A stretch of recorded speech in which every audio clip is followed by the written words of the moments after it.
How's it going, ladies? Good. How are you? Oh, so good. Just splendid. We're loving life out here in Arizona. Have you guys ever been out here before?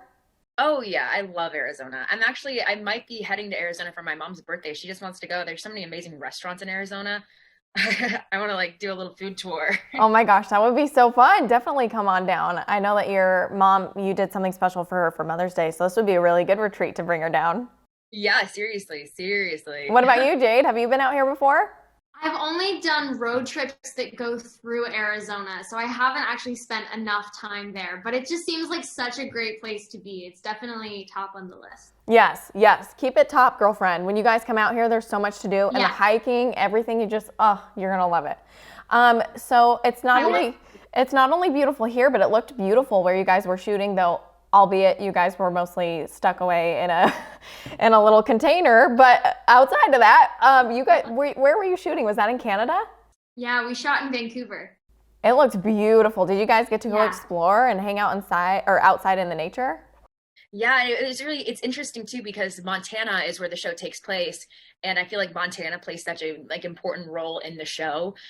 So just having two beautiful cities that we got to film and take footage from actual Montana and then put it in the heart of Vancouver, like you don't get better. You don't get better. It is very, very, very cool. Yeah, it looked beautiful. Why? Oh, the flies coming back. I'm not even kidding. One time I was doing a segment and all of a sudden a wasp came in and it like darted straight for my face. And I was like, ah, like right on. It was great. It was a good No, moment. that's so scary. It went on a blooper reel. It was a whole thing. So it's good stuff. I'm sure you guys didn't have too many blooper outtakes, or did you? Do you guys have a lot of fun on the set? We actually did. It's funny. We take on this subject matter that's so dark and so emotionally draining. But I feel really lucky that my castmates and main scene partners were Natalie and Jesse because they are some of the funniest people I know. Ultimately, like they are just so incredible. And so we came up with so many incredible random inside jokes. And it was only action and cut that we were serious and we were like in the moment and discovering these dark elements. And then everything else was just filled with light and like funniness and everything. So there are definitely some bloopers in there where that carries through. I want to see the bloopers so badly because I know there's an episode where she gets shot in the leg, and then there's a ton of maggots that we have to put on, and we have to take the maggots from like just like gross all over, and we actually worked with real maggots. So just like like scenes like that, everything that we were doing was so dark and serious that like little bits that you could find, like the laughter and all of it.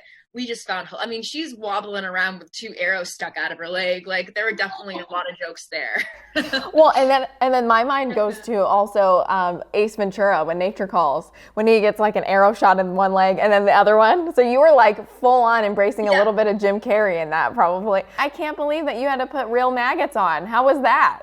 Oh, thank God. So, the arrow wound was a whole prosthetic that covered most of my legs. So technically the maggots didn't touch my skin. Otherwise I would have. I touched him though. I had to like pick them up. The funniest part is that it's not just that, it's like she like has maggots on her legs that are like eating her, and then all of a sudden she's like doing this scene and then has to take this like oatmeal chunky like gross mixture that's supposed to be puke. And during that, me and Jesse were sitting back like not like wondering how she was doing it because it was making us sick, like feel sick. I was like, I'm gonna puke. I'm gonna puke if I see her do this again.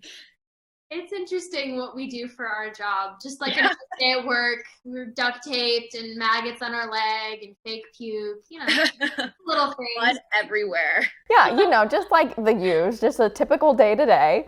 That is so funny. I, You I know. saw that you guys had posted on social media when you all had the duct tape on, but you could see like with your eyes that you were like smiling, like, yeah, we're like in this moment together. So I feel like through this process, and I think a lot of people through the pandemic too have really connected with people. Do you feel like you guys have kind of formed like an actual sisterhood now? Absolutely, 100%. I mean, that part came so naturally. Like the second I met Natalie, I was like, okay, this girl is such an incredible human being, a free spirit, and someone I instantly feel connected to. So it made that really easy to work with and to collaborate with. And then after, I'm like, wow, I really have a sister from this. And as an only child, that means a lot to me. So yeah. For us, we were in Vancouver, and the border was shut, so we weren't able to see our friends or family for months at a time. So having somebody that you can like rely on, and not just during working, but just be like, hey, I'm lonely, let's make pizza, and just have like that person. I don't think that it happens a lot in the industry, especially like working during a pandemic. We're so grateful, and the fact that I had so much fun working during the pandemic, there's nothing like it. Yeah, and you guys will cherish this forever. Like when, y'all are 80, you're going to look back on this and be like, do you remember when there was this global pandemic, but we had fun with maggots? Like, it was a great time, That is so good. I'm so happy for you. Totally. I love that. Was it cold when you guys were shooting? Because it looked a little chilly. Like, I think even, Jade, you posted something where you had like hot hands on your feet or something.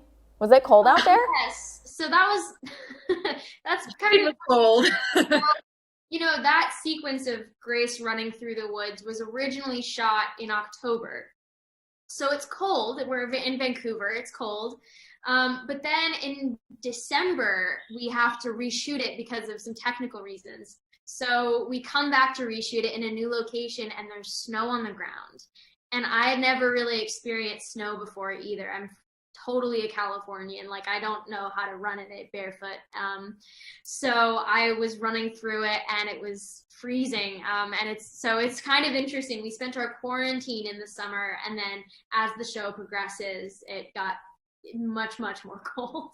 I feel nice and warm in my little like trailer, handcuffed and duct taped. That's right. You're like, I don't have to go there in the elements. Thank you. I will stay right here. Oh my gosh, that's so funny. Exactly. I understand. I'm an Arizona native, second generation. So anything below 70 is cold to me. Totally. Yeah. It's being out in the elements is intense, to say the least. Vancouver is so beautiful. I'm half Canadian, so I'm used to the cold. I was like, okay, I knew what I was getting myself into, but Vancouver was just like so beautiful the entire time, and it wasn't really raining that much. So I think we in the long run, we were really, really lucky with the weather. Yeah, that is a major blessing, because that can disrupt everything.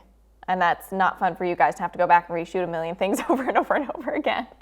Of course, yeah. So I actually, a while back, I think it was before this was even coming out, probably for the premiere, I talked with Ryan Phillippe. And it was, I feel like, because I watched the entire season thus far, I'm excited to see where this picks up. But it was like, the first episode was like a smack in the face. You're just like, oh, okay, so I wasn't expecting any of this, and this is where we're headed now. And I talked with Catherine, with her role, Jenny, and how she works with Cassie, and how all of that unfolds. So for the second half, now that we're going into this, it's kind of also symbolic that it started with, we lost Cody, and then we lost Trooper Legarsky.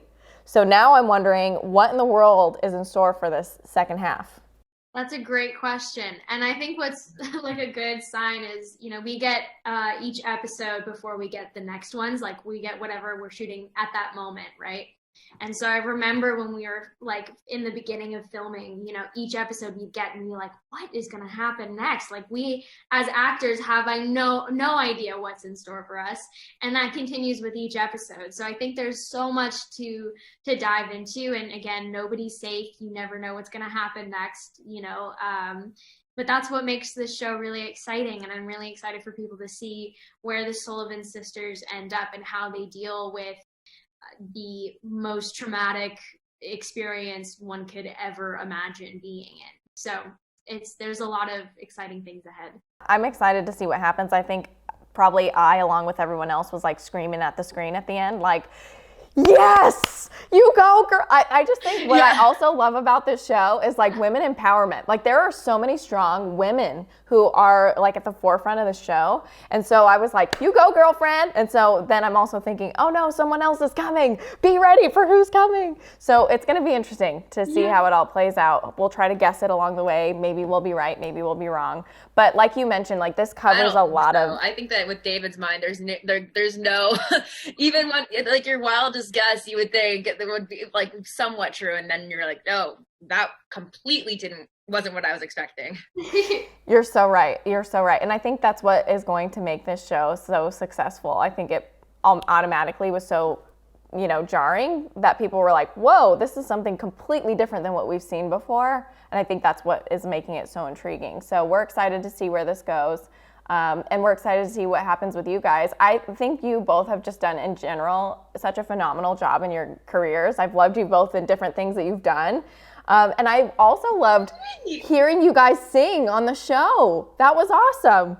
Yeah, I wasn't expecting that. Yeah, it definitely wasn't something that was, I think I mean, Jade has the most incredible voice, and so does Jess. And they're so musically talented that I think that one of my favorite things about David's shows is not just in this project, but in other projects, he really loves singing. And I think that it brings a lightness to the show, but it also just brings, like, especially in the circumstance we're in, it makes it so sad. Like we're using singing as kind of like our last, like, fighting will, and we're using it to make him feel something. So yeah, it's definitely heartwarming and sad, and it affected me watching it even more than it did when we were recording it. Yeah, music is such a strong tool in conveying emotion or atmosphere. And I think that David E. Kelley really sees that and acknowledges that as an asset. And so being able to incorporate that into the show was so interesting. And the way that all of these girls hold on to that song, all in different ways, the way they process it was just so interesting. Not to mention Natalie and Jessie both have voices of angels. So you have a voice of an angel.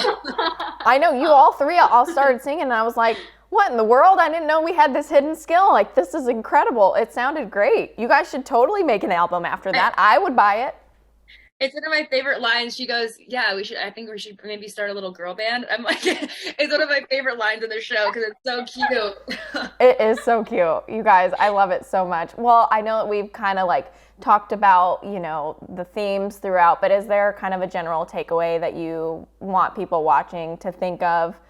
It could be lighthearted, it could be more serious. What do you guys want to share? I think with Grace, ultimately, the thing that she taught me and that I hope that people get from watching the show is that there is always a way to fight back and to not accept your fate.